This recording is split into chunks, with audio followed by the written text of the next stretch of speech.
Welcome to our first panel of the afternoon on Scriptworlds and Collision in East Asia. We have four papers. I'm going to introduce all of the speakers. They'll present their papers, and at the end, there'll be time for questions and answers. Our first speaker is Ashton Lazarus, who is assistant professor of Japanese in the Department of World Languages and Cultures at the University of Utah. He earned his PhD from Yale and has published a book, Performing Transgression, Crowds and Bodies in Heian Japan, as well as essays on early Japanese literature. His current project is on sensation and renunciation in the tale of Genji. Will Hedberg is Associate Professor of Japanese at Arizona State University. He earned his PhD from Harvard and is author of The Japanese Discovery of Chinese Fiction, The Water Margin, and the Making of a National Canon. And he's co-editor of Interdisciplinary Edo, Towards an Integrated Approach to the Study of Early Modern Japan, as well as essays on Sino-Japanese literary relations. He's currently working on a translation of Akutagawa's stories for Oxford University Press. Cindi Textor is Associate Professor of Japanese and Korean in the Department of World Languages and Cultures at the University of Utah. She earned her PhD from the University of Washington and has just published a book, congratulations, on intersectional incoherence, Zainichi literature and the ethics of illegibility, as well as essays on contemporary Korean and Japanese literature. Raja Adal is Associate Professor of History at the University of Pittsburgh. He works on Japanese history, world history, and the history of technology. He earned his PhD from Harvard and has published a book, Beauty in the Age of Empire, Japan, Egypt, and the Global History of Aesthetic Education, as well as numerous essays on global modernities and their technological infrastructures. He's currently working on a project on the global script regime, a material history of writing in the age of the typewriter. Ashton Lazarus. Thank you. Hey, it's my honor to kind of be the first person presenting as part of our first panel. I misspelled Scriptworlds. Hopefully the rest of my talk will go better than my spelling. I'm going to do two things in this talk. The first is to give you some information, kind of basic stuff about the history of scripts in Japan. And then the second part of the talk will be about the particular text that I'm interested in thinking about along those lines.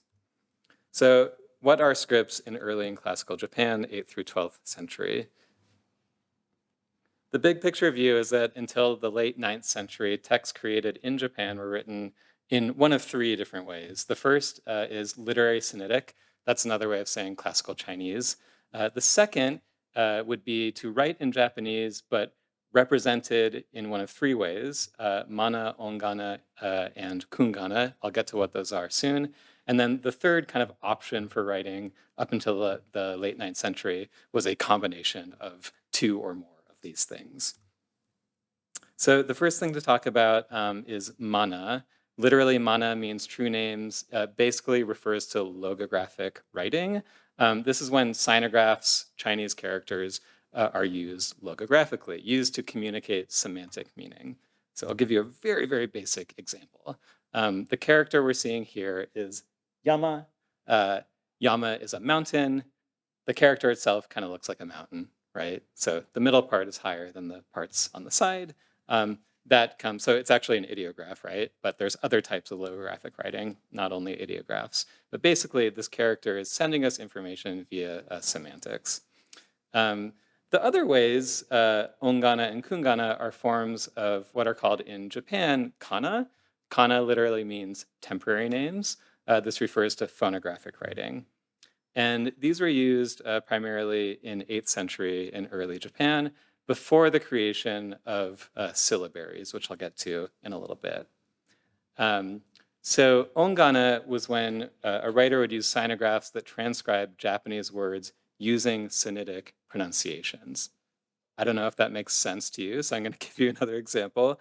The This word we're seeing here written in Chinese characters, it's actually the same exact word as the first example I gave you, but it's written in a very different way. So these two characters, yama, they also mean mountain together, but ya and ma are Sinitic pronunciations of each sinograph, the semantic meaning of which has nothing to do with mountain. So this is basically using like the sound that the characters evoke to signify the word yama, mountain.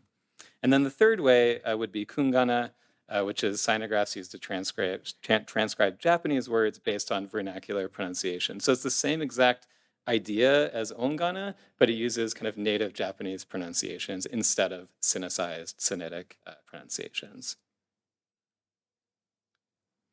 So let's go forward in history a little bit into the 9th century. Hiragana and katakana are syllabaries. They're kind of script systems that are developed from cursivized Chinese characters, cursivized sinographs. Recently, one scholar of Han literature has written simplified forms of phonographic writing gradually developed into distinct phonographic scripts that came to be known as kana, an invention that was probably inspired by the example of the Sanskrit Siddham script. So little footnote, I'll be talking about Buddhism later on, but I think this kind of script connection between Chinese writing, mana writing, and Japanese writing, kana writing, the fact that Buddhism might kind of play a role in that is interesting to me. Today, hiragana and katakana each consist of 48 characters, one per sound. So for example, the character I've written there is always read whole. There's no other ways to read that one character. But throughout pre-modern times, the simplification of different sinographs were routinely used to represent the same sound. And as you can imagine, this kind of complicates things substantially, especially in terms of style and aesthetics. I'll give you a brief example of this. So what we're seeing here, these are all examples of evoking the sound ho phonographically. So that's what you're seeing with like kind of like the cursive script. But you'll notice, let's see if I can use this. Yeah. So here's the cursive script. And then down here, these are the sinographs from which the cursive is derived. So these four should look similar. Do they look similar to you? Not really. At the very least, they should look more similar than if you're comparing, for example, this character to this character, because these two derive from different sinographs. There's no actual system for like when a writer, when a scribe would use one versus the other, just kind of purely based on aesthetic sense. So this means that like if we're reading vernacular phonographic writing in the 9th, 10th, 11th, 12th centuries in Japan, it's very difficult and it can look quite different, very much not standardized. So big picture, these sorts of texts, vernacular kana texts, they start to appear in the late 9th and early 10th centuries. These are texts like Tale of the Bamboo Cutter, Tales of Issei, collections of waka poetry. Waka is kind of vernacular court poetry, and kind of culminating in the Tale of Genji, which is now known as kind of a classic of world literature. But in the meantime, right, so we have this kind of rise of the vernacular script, vernacular literature. We still have literary Sinitic texts being written, things like poetry collections, histories, court manuals, commentaries on Buddhist sutras, and the Chinese classics as well.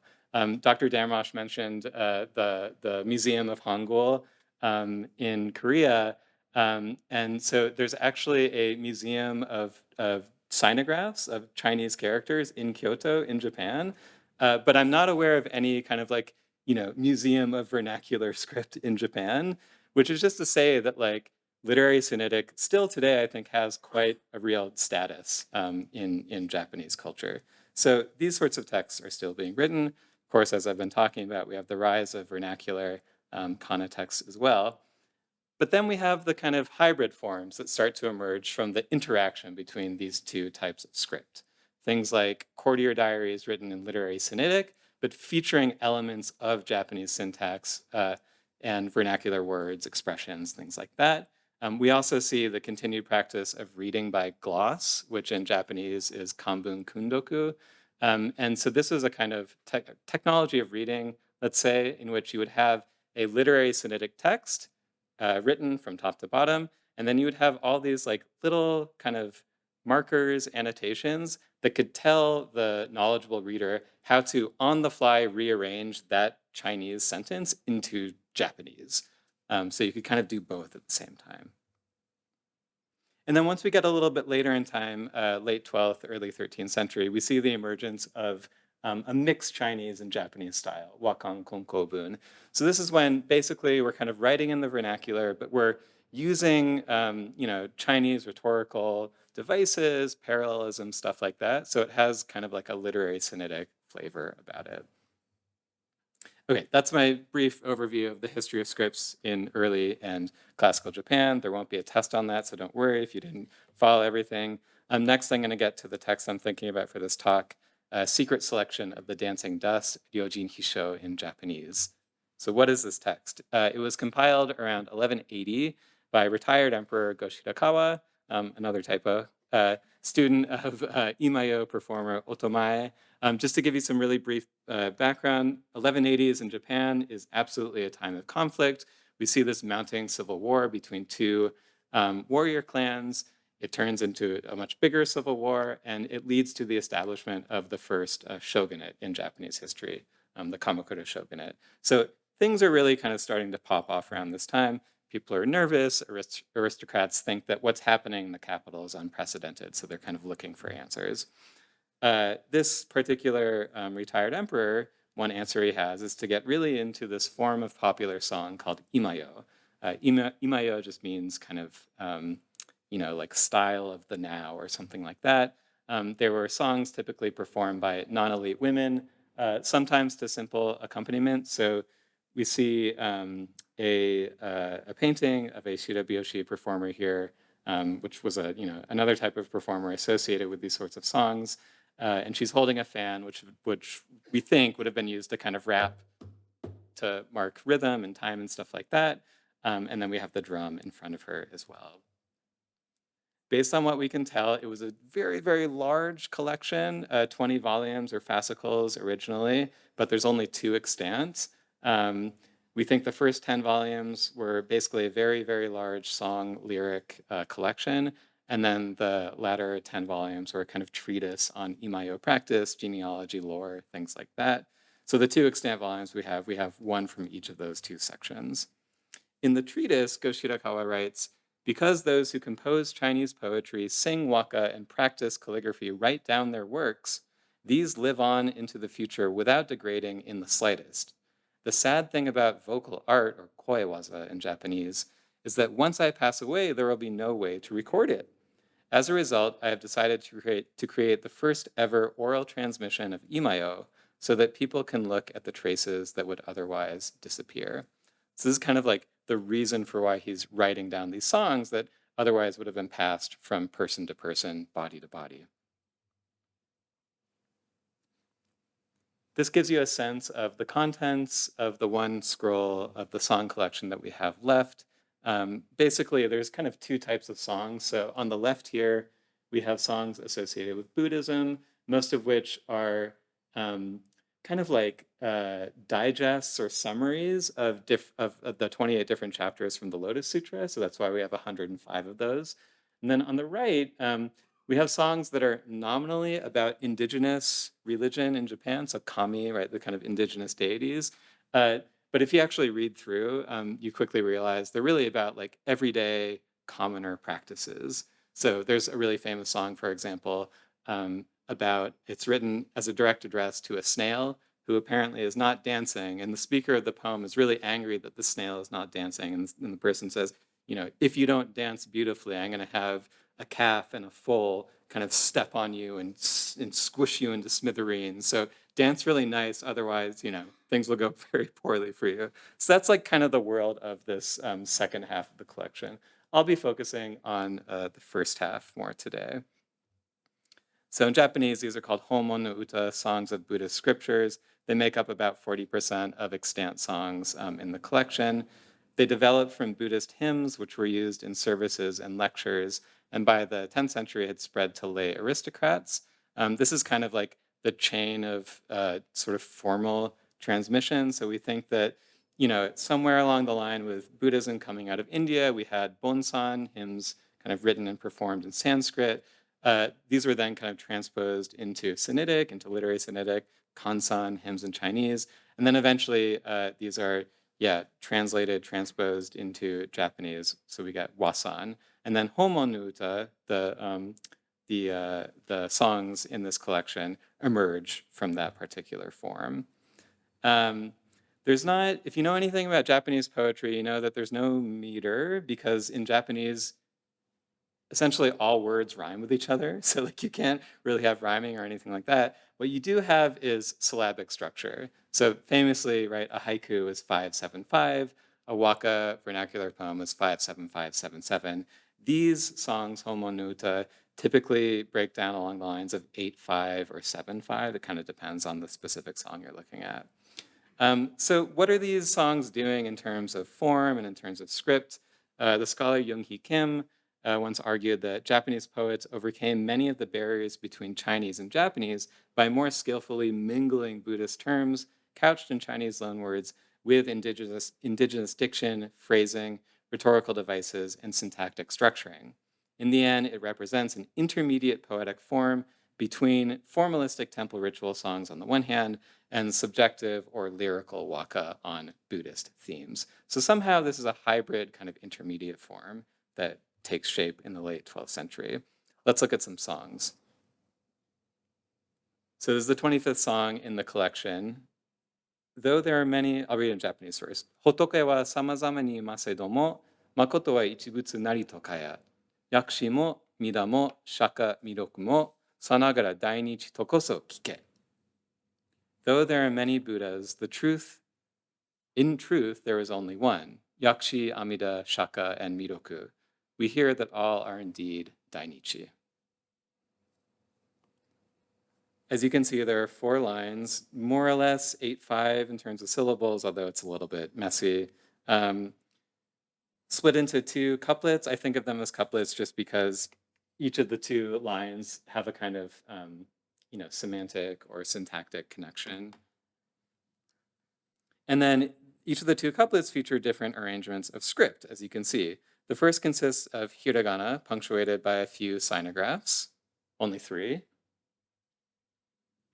While the second has many sinographs and fewer hiragana. The first and third lines basically invert one another on the level of script. The first contains only 1 sinograph, while the third contains only 1 kana character, repeated 3 times. So that's the character mo, which just means also and, something like that.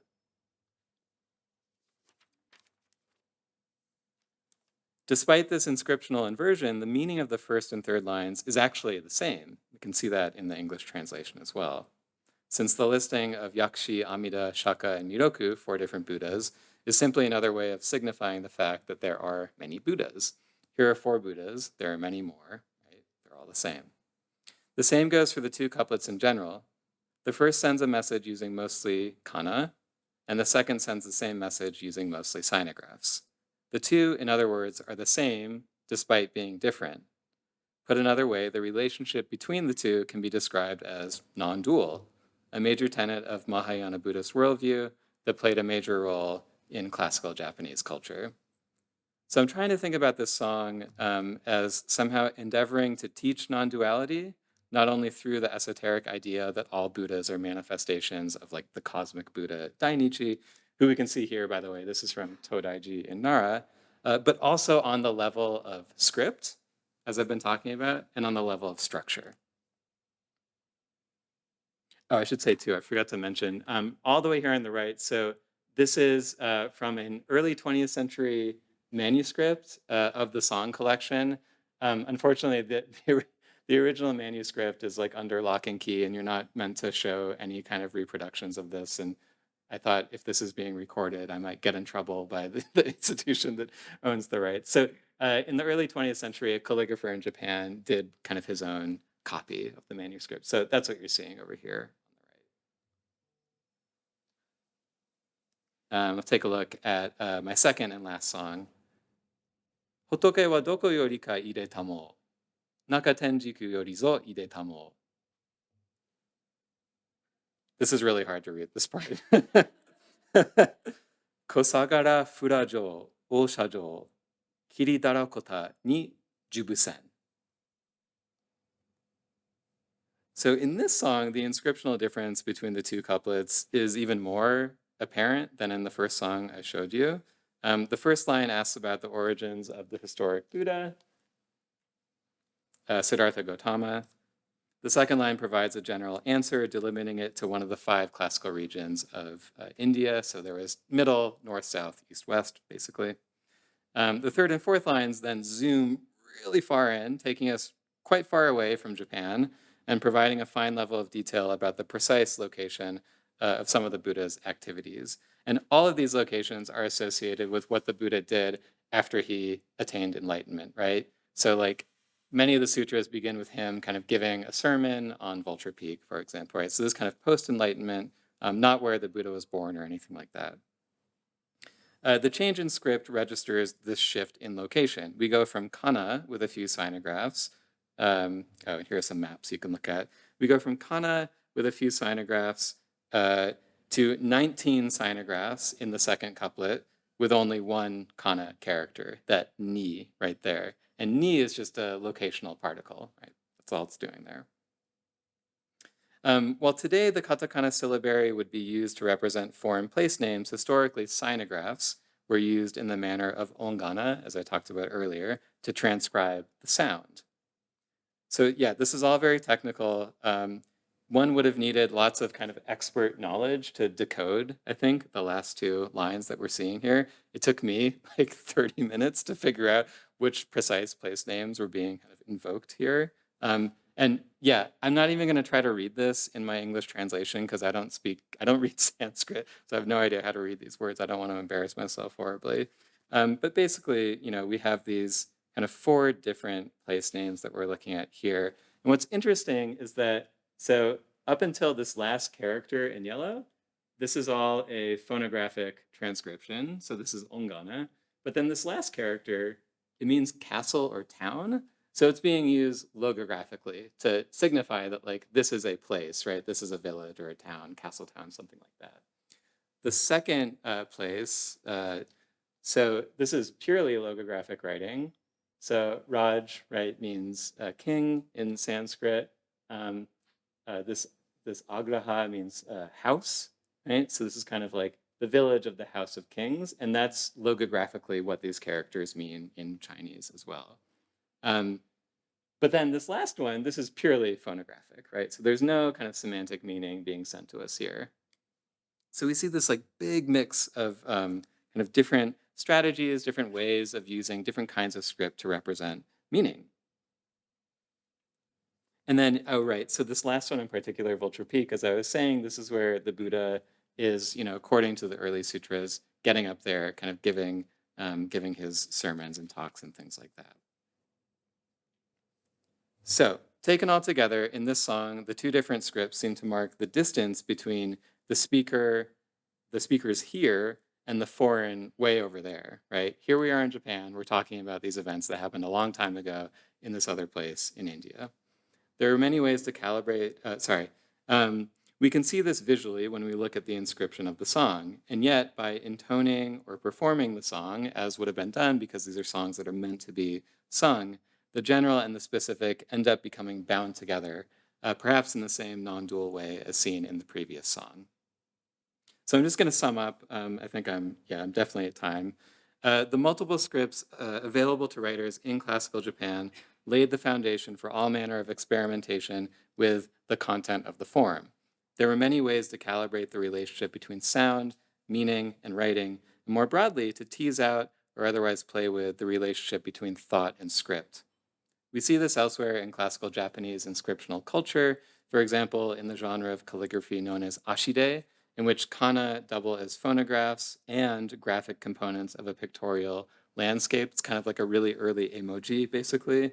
In this song collection, Yojin Hisho, these relationships are leveraged to make didactic points about the Dharma and how things can be both different and the same at the same time. Thank you.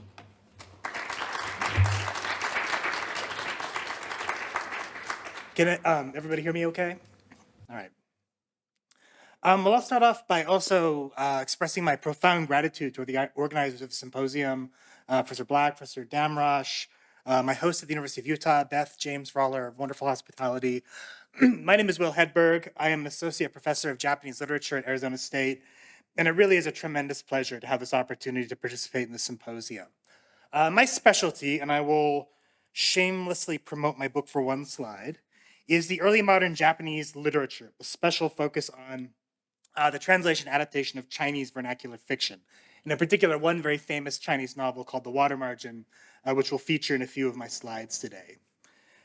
I'd like to start, though, by kind of focusing on pedagogy and explaining how I see myself as an educator. And really, as an educator, there's only one pedagogical principle that I've held to unyielding and inflexibly throughout my teaching career, and that is that hoary chestnut, do not make tattoo recommendations to students. I will repeat, I do not make tattoo recommendations for students. I've been asked. But I have been known to tell them that if they were to get one, and they really wanted a tattoo that would serve them in good stead for the remainder of their career in pre-modern Japanese literary studies, they could do worse than to tastefully and permanently imprint a quotation from the poetry scholar Joshua Mostow. And the quotation is, "Readability was never considered a virtue in pre-modern East Asia." And this has really kind of become my mantra of late, both in teaching students how to engage with pre-modern Japanese literary texts and in my own research, which again focuses largely on the 18th century translation and adaptation of Chinese vernacular fiction in Japan. Now, as a frame for imploding literary history, the century is usually a somewhat arbitrary and not entirely helpful way of thinking about the development of fiction. But in the case of the 18th century, in some ways it is a remarkably cohesive and potentially fruitful frame, bounded as it is on the one end by a massive influx of a wide range of literary texts from China into Japan, and on the other, by the first exemplars of the late Yomihon, which is a genre of fiction closely rooted in the adaptation of Chinese texts and motifs, and a genre that many prominent scholars have identified as that which most closely approaches the modern novel. The period in between these poles is the messy part, and by extension, the interesting part. This is the era in which Japanese readers and writers of all social classes struggled to make sense of these newly imported Chinese texts, which included a wide array of fiction and drama, often written in unfamiliar registers, and often which deployed familiar scripts in unfamiliar ways. As Professor Lazarus just demonstrated, nearly all educated readers in Edo period Japan were very capable readers of classical Chinese. This is the educated scripta franca throughout East Asia for the entire pre-modern era. But many of the works imported into Japan during the early 18th century were written in far more colloquial and vernacular registers. So for a Japanese reader who is weaned on the Confucian or Buddhist classics, attempting to read a Chinese novel like The Water Margin or like Romance of the Three Kingdoms would be akin to showing an episode of The Wire to a reader familiar only with the English of Shakespeare and the King James Bible. It required a rapid re-education in terms of vocabulary, in terms of grammar, in terms of general cultural background. And this was a re-education that early modern Japanese publishers were more than happy to provide in the form of reading guides and grammars to the new, violent, sexy, transgressive world of Chinese vernacular fiction. And this is an example of one of these reading guides. It's a dictionary from the middle of the 18th century that explains unfamiliar words and turns of phrase in this particular Chinese novel, The Water Margin, which had been known to Japanese readers by title at least for about 50 years by this point. The first entry in this dictionary is the phrase 话说, which means something like the story goes that, or the story says. This is often used as a stock phrase in Chinese fiction to introduce the narrative, to provide the simulation of an oral context, and it's a phrase that completely threw Japanese readers for a loop. Any Japanese reader would have learned the individual characters, hua and shuo, in their Japanese pronunciations. They would have learned this as children. But in combination, this is a new phrase, very specific to vernacular fiction, and the dictionary explains, this is a phrase that means, and so our story starts from here. It is the same as the opening of Japanese stories, which begin with the phrase somo somo. It is a phrase for starting a tale. And what's much more interesting than the definition itself is the fact that this simple phrase is in here at all. It tells us that many Japanese readers were starting from absolute zero in terms of engaging with Chinese texts, even though some of these works, like the Water Margin, had been floating around in Japan for half a century or more by this point. Throughout the 18th century, Japanese aficionados of Chinese fiction did many things with Chinese texts. They translated and adapted them, often these beautifully illustrated versions. They parodied and sequeled them. They engaged in vociferous debate about the narratological and ethical structure of these works. They did not, however, usually read them. And what I mean by that is that the verb read, with its associations of consumption, digestion, potentially mastery, is much too weak a word to adequately convey a sense of this complex process of engagement with potentially illegible texts. Decipher, grapple, wrestle, puzzle, all might be better verbs, as long as it's understood that the pleasure of encountering the text is in direct proportion to the difficulty of decipherment, grappling, wrestling, puzzling, however you'd like to put it. And if this seems like a pedantic distinction between near synonyms in English, it's because I believe that the idea of readability and legibility have wrong-footed us in the study of early modern Japanese narrative, and that the idea of reading itself has been yoked to metaphors of taming, domesticating, or Japanifying continental texts in a manner that's largely at variance with the chaotic reading notes that have been passed down to us. In the same way that Japanese aficionados did not read Chinese texts, so too did Japanese redactors not create texts that were meant to be read, but rather to be deciphered, wrestled with, and puzzled over by eager disciples who had no expectation of encountering natural language in the work. And this is a simple point in a way, but it's something I think as scholars we've kind of been trained to forget. All scholars of early modern Japanese fiction are students of the 20th century scholar Aso Isoji, whose magisterial and paradigm-establishing Edo period literature and Chinese literature is structured as a very smooth narrative of familiarization and domestication, in which Japanese authors mined Chinese source texts for plot lines and themes, and then transform them into elegant, smoothly reading Japanese works. One of the central heroes in Aso's account is the late 18th century author Ueda Akinari, whose fluent and beautifully written collection of ghost stories, Ugetsu Monogatari, still occupies pride of place on the syllabi of American surveys of Japanese fiction, largely thanks to my former colleague at ASU, Anthony Chambers, who translated it beautifully. In his discussion of Akinari's engagement with Chinese source texts, Aso relied, however, on two key verbs, furuyotosu and nihonka. And his history presents a smooth account of how Japanese authors like Akinari were able to slough off and Japanify exotic Chinese texts and plot lines to create something new, elegant, and quintessentially Japanese. The problem for me, in addition to its rigid and slightly anachronistic nationalism, is the assumption that authors before Akinari desired to slough off and Japanify their sources in the first place. In fact, I would argue many of them exploited unfamiliarity with Chinese scripts and motifs to deliberately place interpretive speed bumps in their readers' way. In contrast to Akinari's flowing neoclassical Japanese prose, we have an author like Tsuga Teisho, whose pioneering Hanabusa Zoshi, published 30 years before Akinari's work, was among the first collections of texts to transplant Chinese plot lines to Japanese settings. As my carefully selected image of Teisho demonstrates, his fate in the canon has been far more uneven than that of Akinari, a result most likely of the fact that his collection presents a number of interpretive challenges that Aso saw as defects to be overcome, but which I would argue were very, very deliberate.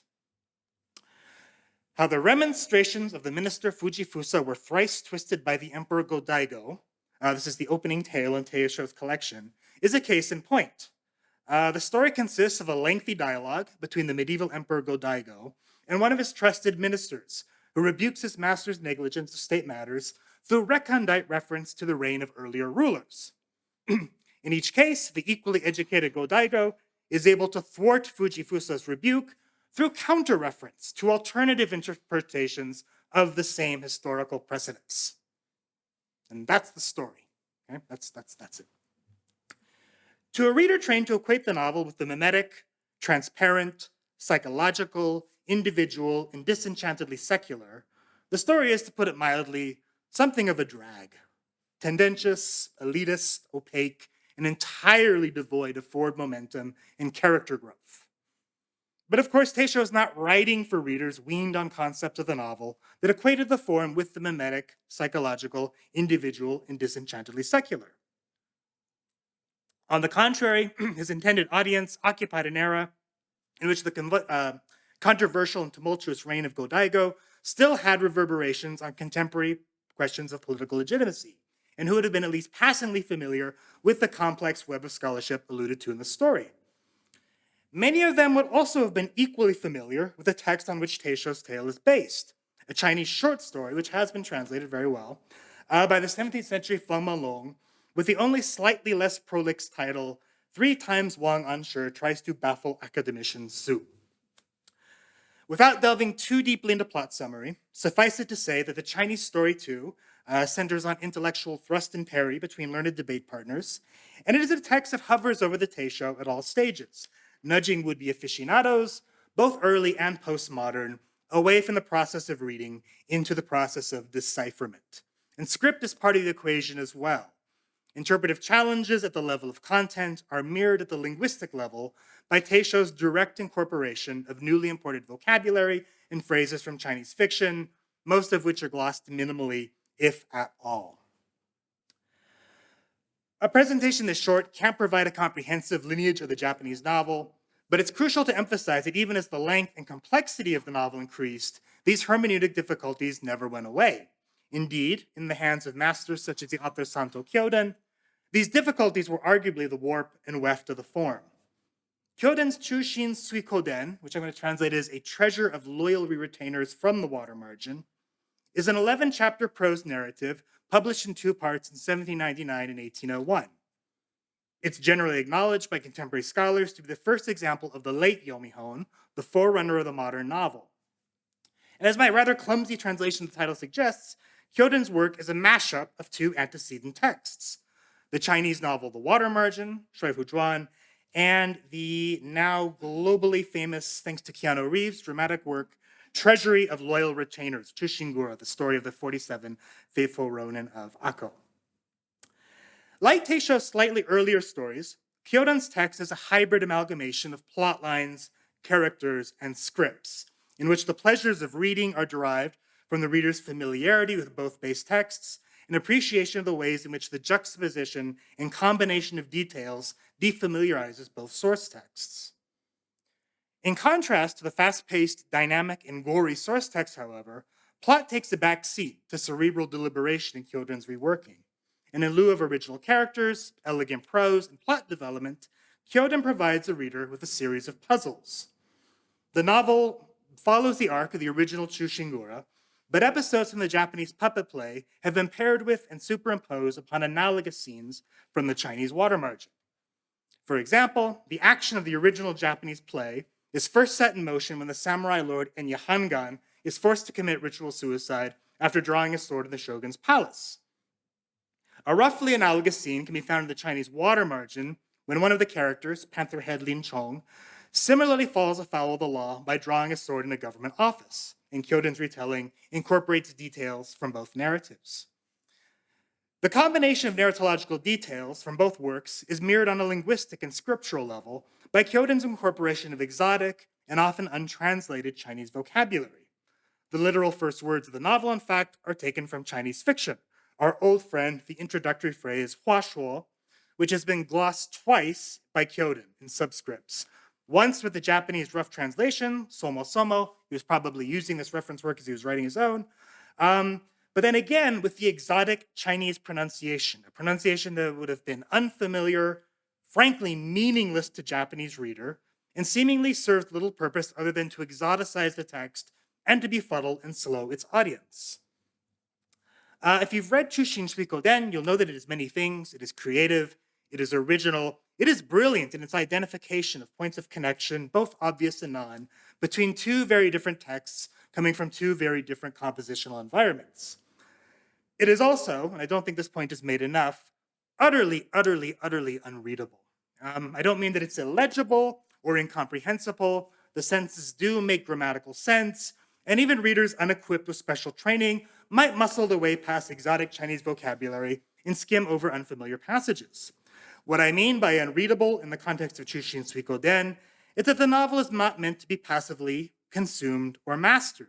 And to return to Joshua Mastow in Japanese poetics, mere readability was never considered a virtue in East Asia, either in poetry, and certainly not in the context of the 18th century Japanese novel. As argued in the introduction, for one particular narrative strand of the Japanese novel's history, the 18th century does provide a useful mental construct, bracketed on one side by the importation of a variety of Chinese texts centered on unfamiliar topics and written in unfamiliar registers, and on the other by the emergence of a work like Chushin Suiko Den, in which the author has employed every tool in his meta-linguistic arsenal to render a century-long history of engagement with the Chinese literary tradition visible to readers up to the challenge. Although Kyoden literally merged a foreign work, The Water Margin, with a domestic one, Chushingura, the resulting product is far more bumpy and uneven than familiar scholarly accounts of the Japanese translation, domestication, or Japanification of Chinese forms would suggest. Indeed, Kyoden's work serves as a data point for a useful counter-narrative, centering on authors who appear to have little interest in masking, taming, or effacing their influences, and who use Chinese vocabulary, scripts, plot lines, and critical concepts as hermeneutic roadblocks designed to challenge, excite, and occasionally overwhelm their readers. When we look beyond the paradigm that presents translation as a mode of domestication or Japanification, we can start to establish a poetics of the 18th century Japanese novel. The 18th century Japanese novel, as I hope I've shown, is hybrid, intertextual, and elusive. It is resolutely multilingual and cosmopolitan, despite our best efforts in the modern era to assign it a nationality. It is alert to, but cheerfully unrestrained by genre.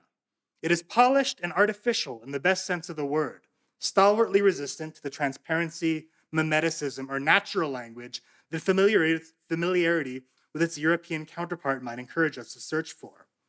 And a few years ago, the scholar of medieval English literature, Julie Orlemansky, raised the question, how did medieval Europe have fiction? And I'll close by applying the same question to Japan. If required to supply a single adverb to answer the question of how 18th century Japan had fiction, a plausible, if slightly uneuphonious reply would be to say that it had it tensely, in both linguistic and socio-historical terms. The task for would-be proselytizers, then, is to think about how this tension might be rendered in translation and how this same tension complicates our understanding of the development of the novel on a global comparative scale. And I'll stop there. Thank you very much.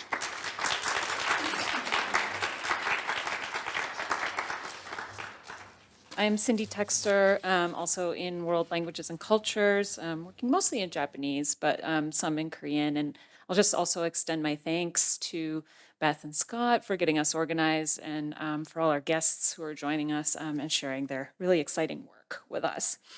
So today, I'm going to talk about a Korean writer, Kim Saryang, who has a career in both Japanese and Korean. So I think this will resonate quite a bit with what Ashton and Will were talking about.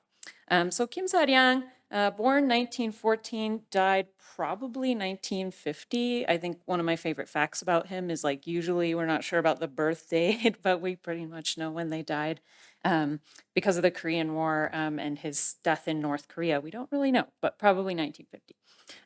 But anyway, this is a central figure in recent scholarly efforts to explore the interstices of modern Korean and Japanese literatures, particularly during the period of Japan's colonial rule over the Korean peninsula, 1910 to 1945.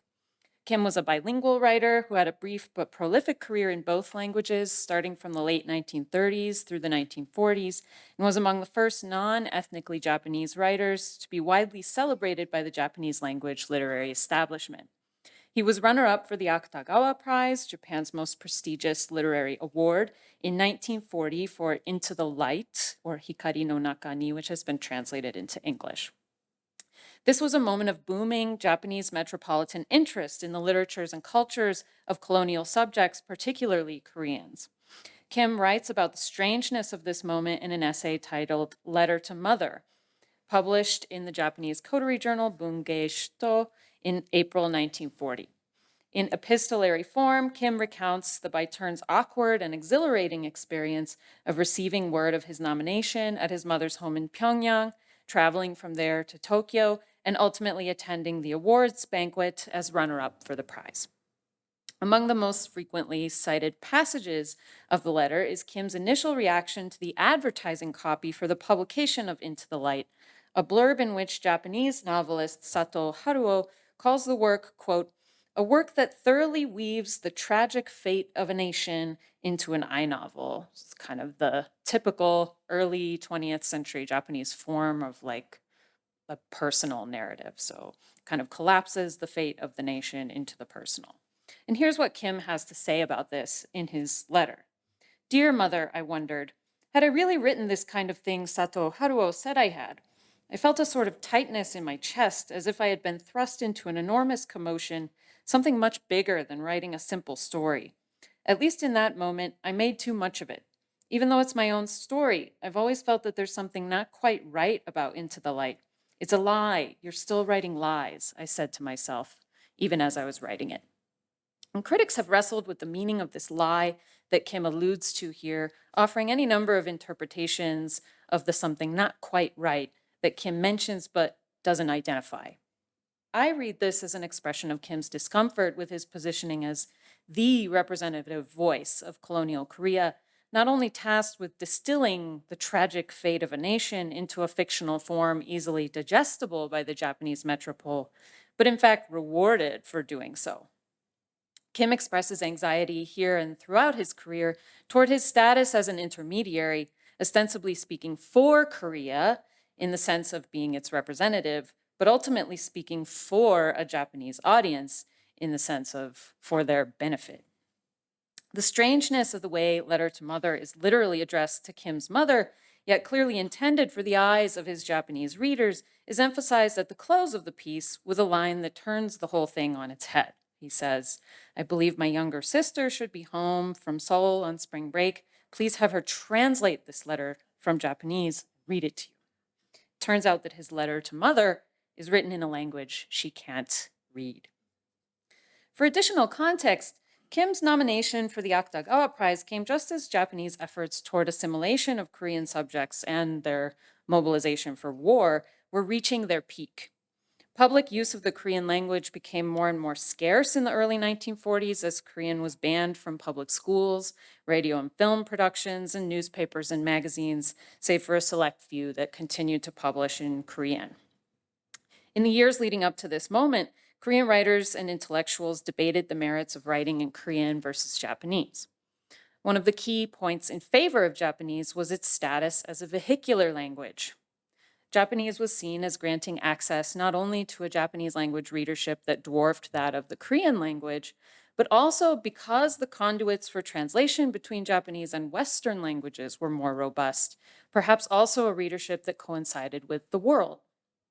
Jang Yeok-ju, Kim's contemporary and another favorite of the Japanese literary establishment, would argue in 1939 that Japanese was the best medium for writing about Korean issues, as its readership was larger and its potential for translation into foreign languages offered a path to raising awareness of the plight of Korea around the world. He uses that word.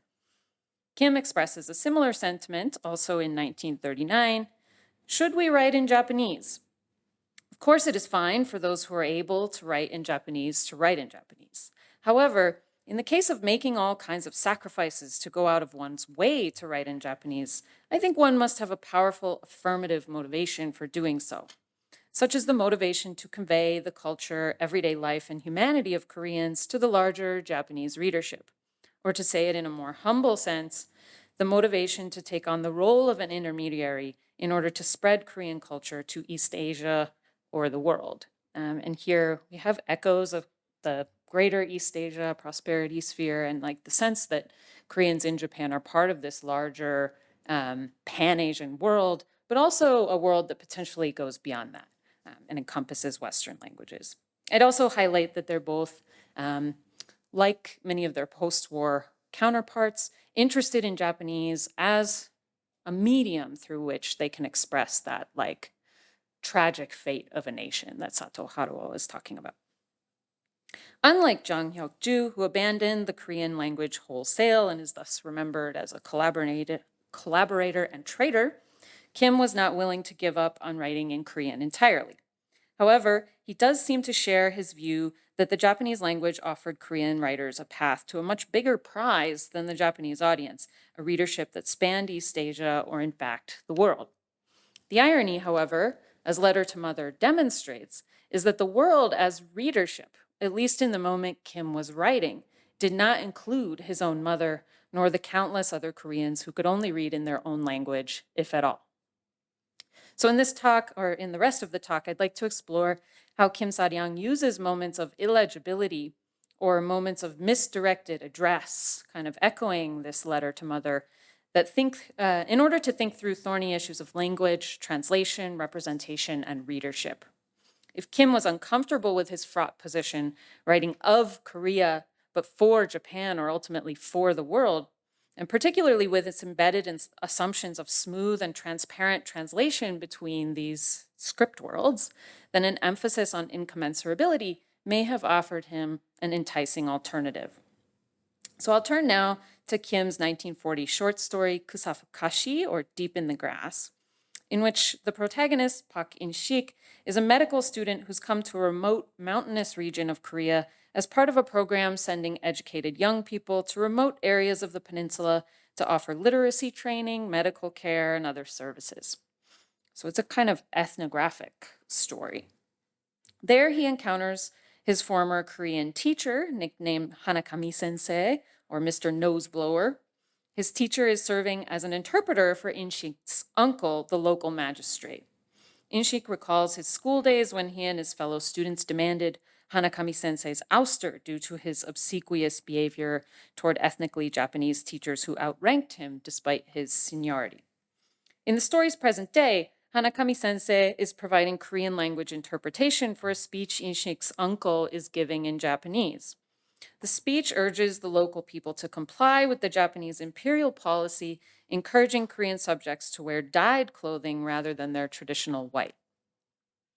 Later, In-shik sees Hanakami Sensei painting symbols in ink on people's clothing in order to mark and simultaneously carry out their compliance with the policy. In-shik witnesses this scene after his uncle's initial speech, then later at the local market, and even at Hanakami Sensei's home, where the latter's wife is enraged because he has soiled her white clothing with ink. The opening scene of Kusafukashi poses a situation not unlike that in Letter to Mother.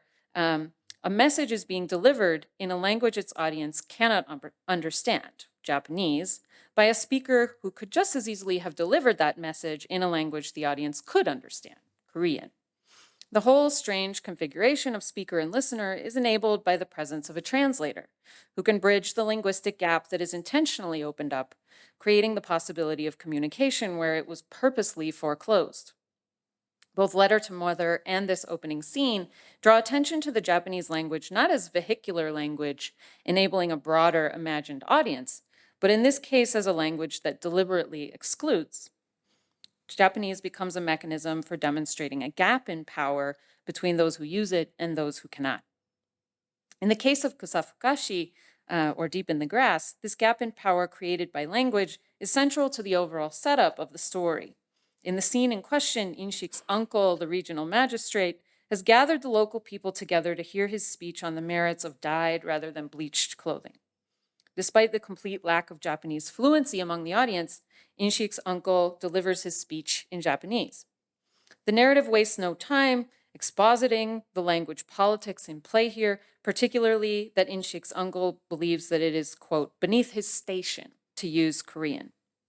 The text goes on to explain that he makes a habit of maintaining this sense of station through exactly the kind of non-communicative language use happening here. So he says, since coming to the village, In-shik has seen his uncle drone on and on so proudly in atrocious Japanese many times, even to his young mistress who didn't know a word of Japanese. So he was not particularly surprised at the fact that his uncle had gone out of the way to bring an interpreter along so he could give his speech in his pathetically awkward Japanese to a group of mountain dwellers, not one of whom could have understood. It's important that the speech come via the medium of Japanese, albeit not for the purpose of transmitting the content to the ostensibly primary audience. However, much like Kim's letter to Mother, the opening of Kusafukashi raises the possibility of a secondary or even tertiary audience. In this case, the implicit second audience for the speech are those who are in a position to assign and respond to the prestige afforded by facility with the Japanese language, including Inshik himself, who's obviously not very impressed. However, in this case, the performance does not have its intended effect. Inshik finds his Japanese fluency wanting, and Kim seems to induce a similar reaction among his Japanese language readers by emphasizing the imperfections in the Japanese speech.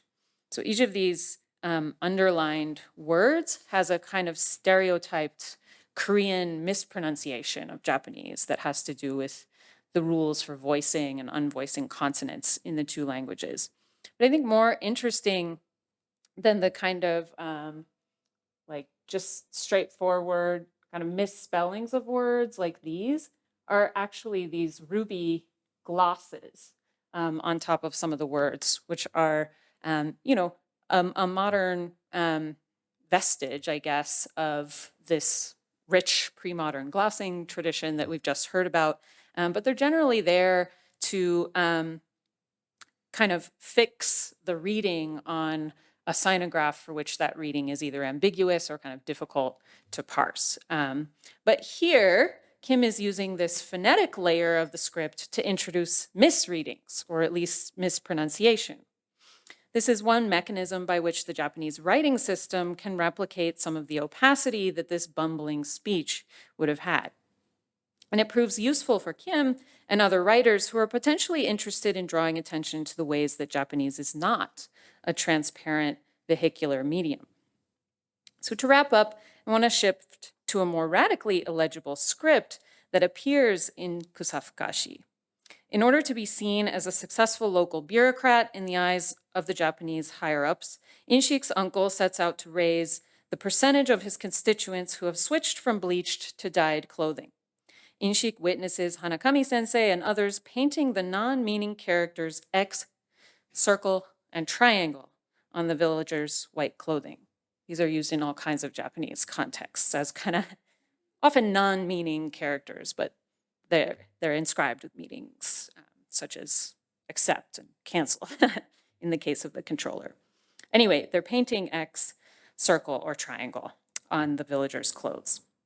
While it's never explained precisely why someone might receive the character X versus circle or triangle, regardless of the meaning, the painting of the character itself renders the clothing dyed, at least for bureaucratic purposes, rather than white. The writing itself has a material and symbolic impact, even stripped of any underlying meaning or content. Moreover, the question of audience lends further clarity to the violence being enacted on the bodies of the villagers. That is, the audience for these symbols is certainly not the villagers themselves, who bear the marks upon their backs and literally can't see them. In one sense, Inshik is once again the audience. In one sense, Inshik is once again the audience for this spectacle, with readers of the text experiencing it through his mediation. But within the Japanese colonial bureaucracy, the primary audience is the magistrate's superiors, who will rate his performance based on the number of residents wearing dyed clothing. In other words, the violence being done to the villagers here is not simply a textual recapitulation of the magistrate's speech, which they can neither comprehend nor counter. Instead, it's that they become a text to be read by others. So these are just two examples of how Kim uses deliberate opacity, mistranscription, nonverbal script to shed light on the complex politics of language and script worlds in the Japanese Empire. He goes some way in exposing the lie in which he accuses himself of perpetuating, that the tragic fate of a nation could be scripted and eventually read by the world. And so there's lots more going on in this text. If you're interested check out my book. It's free to download. Recession-friendly pricing. So thank you very much.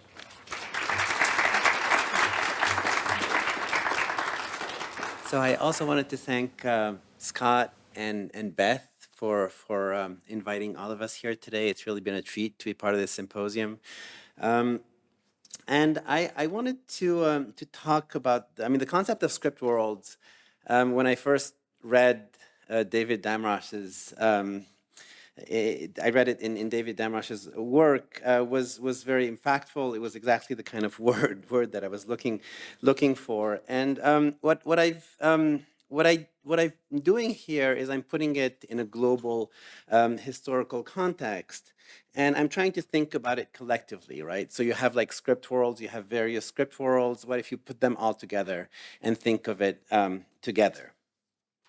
So, you know, one way to do that is, I think, a symposium like this, where, you know, people come and discuss various script worlds. An edited volume would be another way of doing this.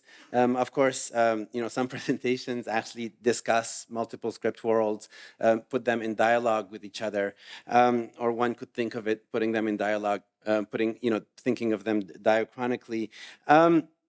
But what I would like to look at here are some global, first of all, some global sources that do approach the concept of a global script worlds collectively.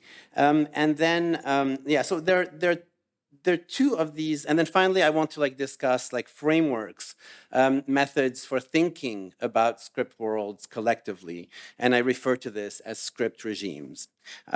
So there are two sources that I would like to kind of pick up on that look at script worlds collectively. The first one is it's a data set. It's called Ethnologue, which is also, I mean, it's an entire project. It has its own kind of research elements.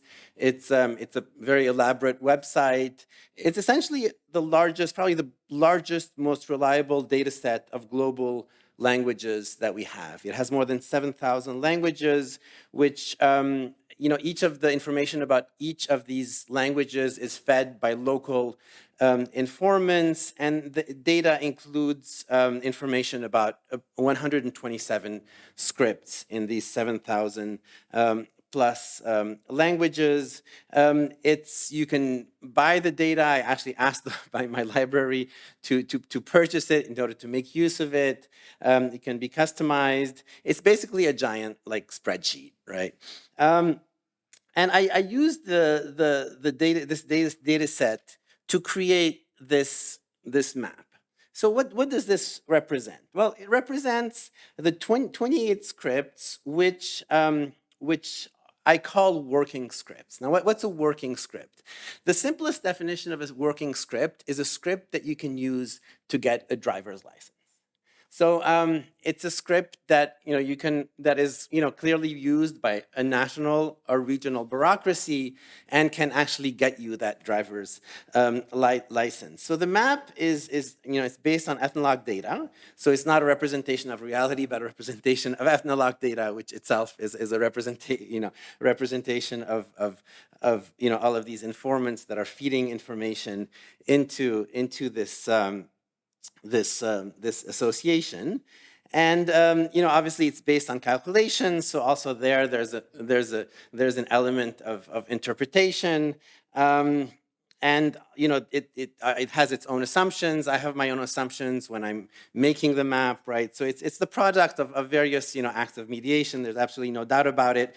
It has 60,000 dots. A lot of them are bunched up, so you can't see them as individual dots. But each dot is supposed to represent 100,000 people. Right? And the colors represent the different script worlds. So you can start with the 4 largest script worlds, like globally. The Latin script, which is used to write the first language of 40.1%, according to my calculations, of the world population.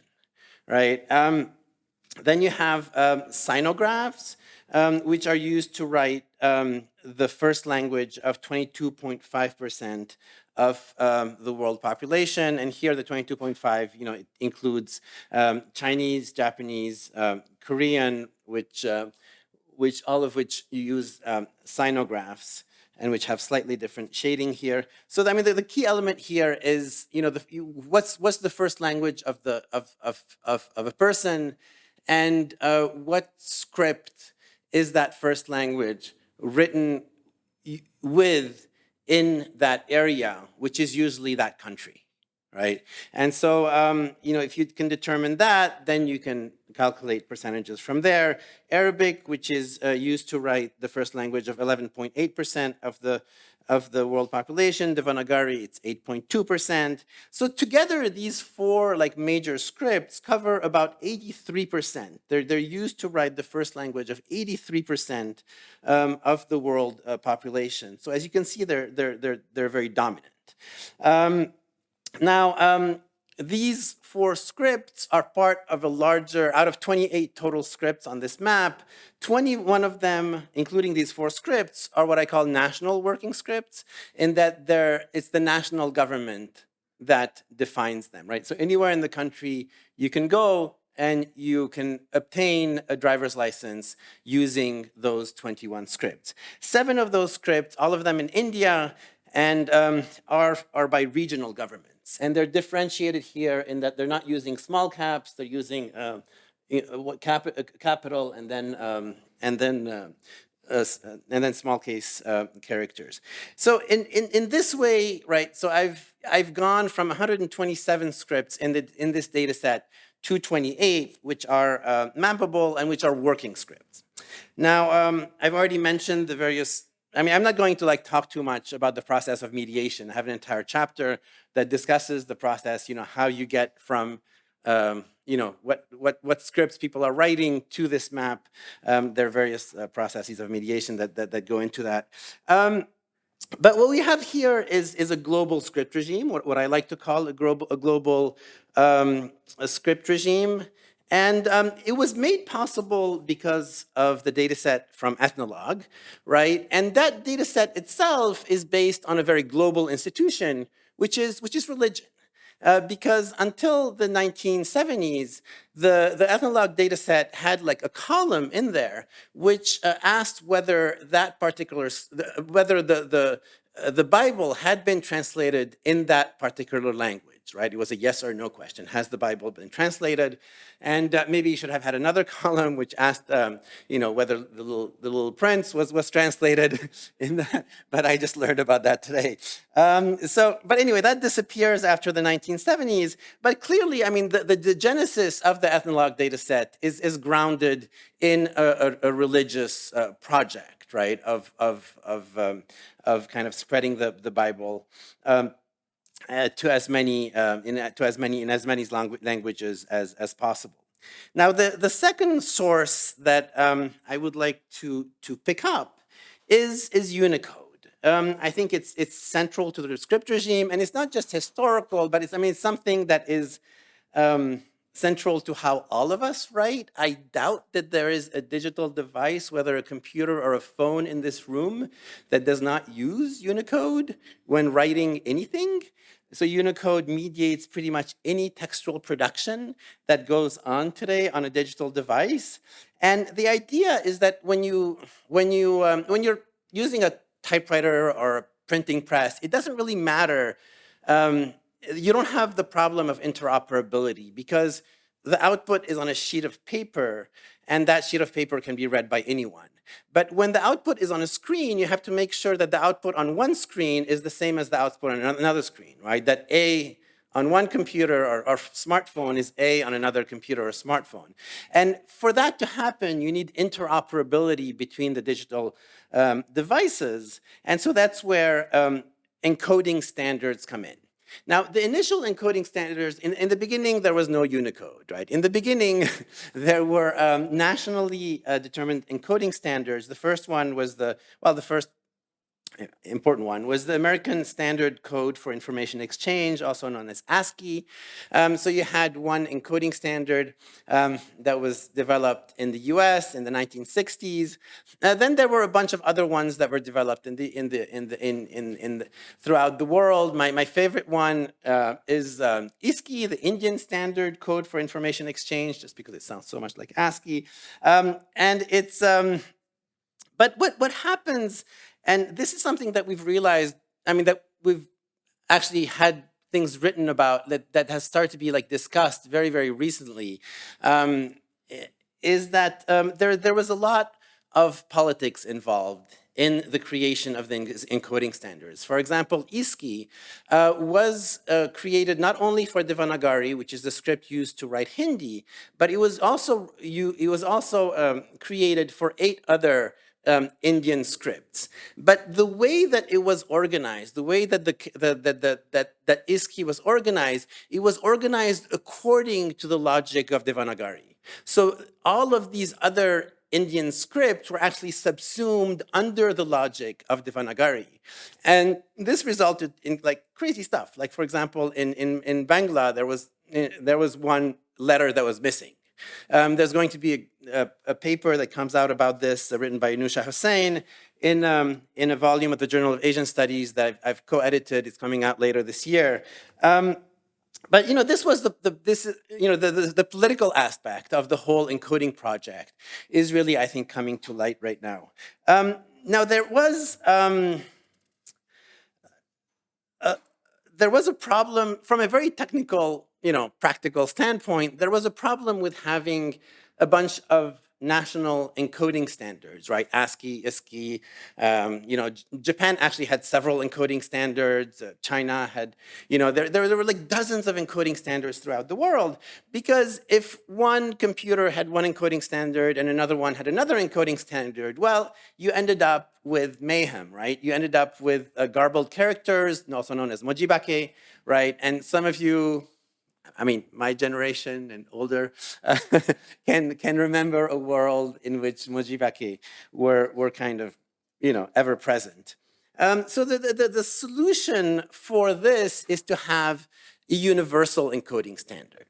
So initially, there was a project which was led by the ISO, which is the International Standard Organization. It's a standards organization based in Geneva, which creates everything for like standards for photographic film, for example, sensitivity to like, child seats and everything. And so ISO teamed up with IEC, which is the International Electrotechnical Commission, also based in Geneva, to come out with a standard called ISO/IEC 10646.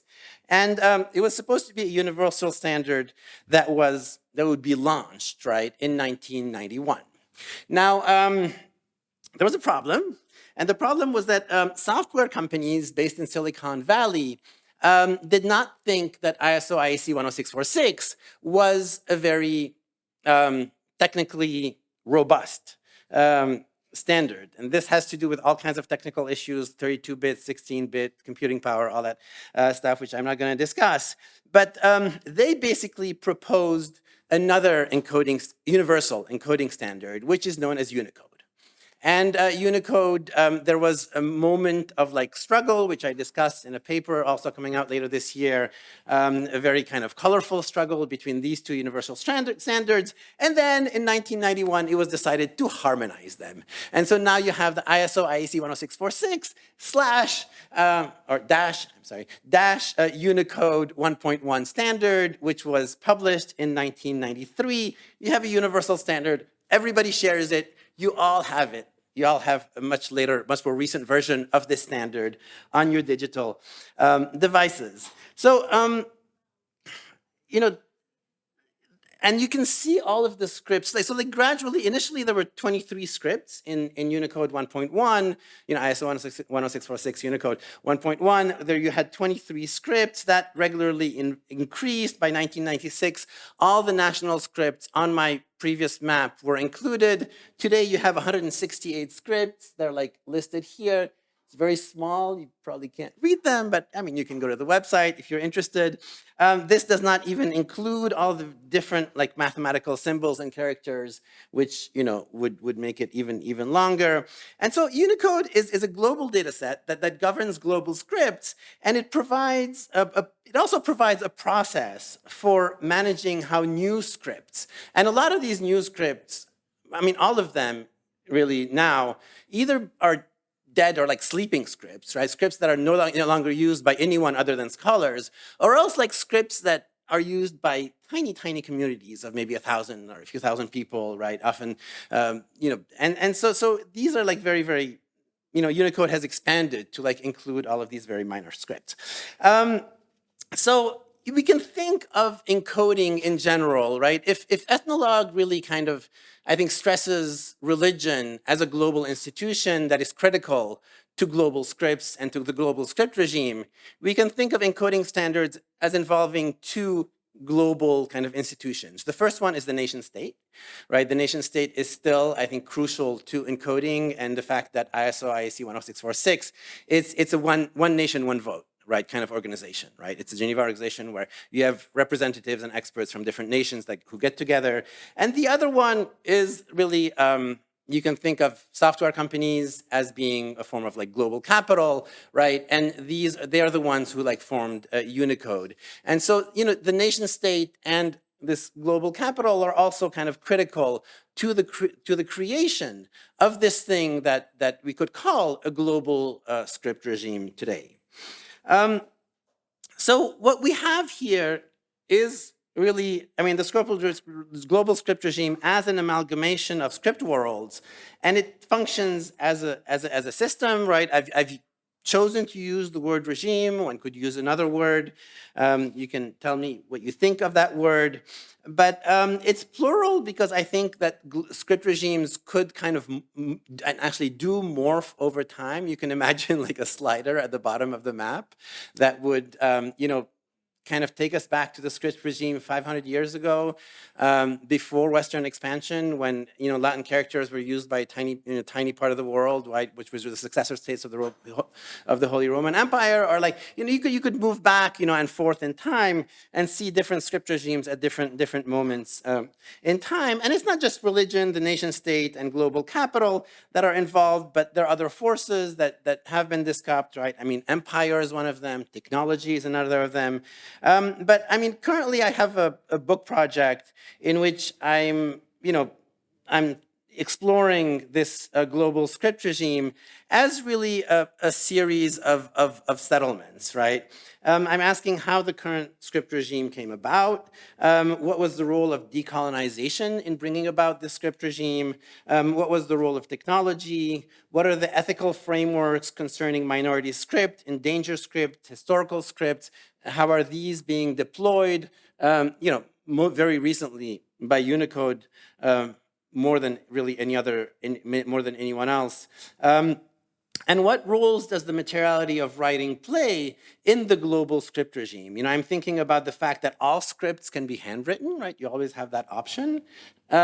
Encoding them just means that they're machine writable and machine transmissible, but there's a very important aesthetics component to it. And I understand aesthetics in a very broad sense, right? Aesthetics, everything from the aesthetics of on the page to the aesthetics of the body to the mediation between the body and the text, right? So there's no doubt that technology matters, I think, but the global script regime today is really no different from the global script regime of like previous times, in that you have larger forces, nation states, religions, empires, conquests, ethics, linguistics, and aesthetics that play a role. It's not just, I mean, technology is a part of it, but it's only one part of it. So that's